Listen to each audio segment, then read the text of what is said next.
देश के हर जिले में महिला कांग्रेस जो है श्री राजीव गांधी जी भारत रत्न स्वर्गीय शहीद भारत रत्न का जो है वो 80वां जन्म दिवस मना रही है नारी न्याय सम्मान के तौर पर। आज इस देश की आधी आबादी अपनी सुरक्षा, अपना हक, अपने अधिकारों के लिए संघर्ष कर रही है। जब मैं यहाँ पर बैठी हूँ सेंट्रल मुंबई के अंदर, हमारी प्रज्योति जी जिला अध्यक्ष हैं, अनिशा जी, संध्या जी हमारे साथ, हमारे राज्यसभा सांसद भी हैं चंद्रकांत जी, हम सब लोग इस बात को लेकर चिंतित हैं कि महाराष्ट्र में जब हम बैठे हैं तो बदलापुर में स्कूल के अंदर एक अध्यापक नाबालिग बेटी के साथ गलत काम करते पाया जाता है। हिम्मत कहां से आ रही है हमें समझ नहीं आता है।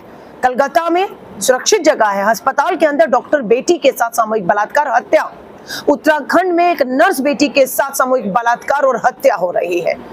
कारण हम सबको पता है कि क्या कारण है, क्यों हम चूक रहे हैं। पूरे देश में महिलाएं आज सुरक्षित नहीं है।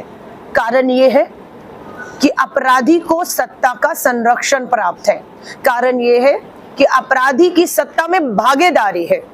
सांसदों, विधायकों, मैं जब आपसे बात कर रही हूँ उत्तराखंड के अंदर जो हिमाचल के अंदर जो भाजपा का विधायक है उस पे गंभीर आरोप यौन उत्पीड़न के लगे एफआईआर दर्ज हो जाती है। प्रज्वल रेवन्ना कर्नाटक के सांसद रहे और चुनाव लड़ रहे थे। ब्रजभूषण शरण से न्याय मांग रही है, उसके खिलाफ विनेश फोगाट और साक्षी मलिक हमारी जो है।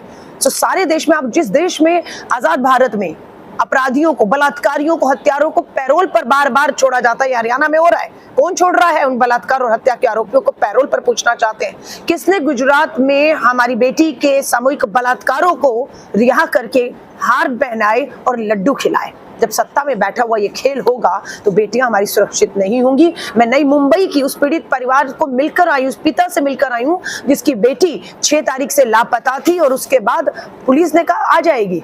कोई कार्रवाई नहीं कि महाराष्ट्र पुलिस ने, प्रशासन ने गंभीरता दिखाई होती तो बेटी हमारे बीच में जिंदा होती। लेकिन पता लगता है नई मुंबई की इस बेटी का भी सामूहिक बलात्कार करके हत्या कर दी है। थाने में 9 साल की बेटी का शव सड़क पे लहूलुहान मिलता है। पता लगता है उसकी भी सामूहिक बलात्कार के बाद हत्या की है। मैं आज बदलापुर के लोग, महाराष्ट्र के लोगों को कहूंगी, समय आया है निकलिए बाहर। अपनी बहन, अपनी बेटियों को सुरक्षित समाज देना हम सबकी जिम्मेदारी है।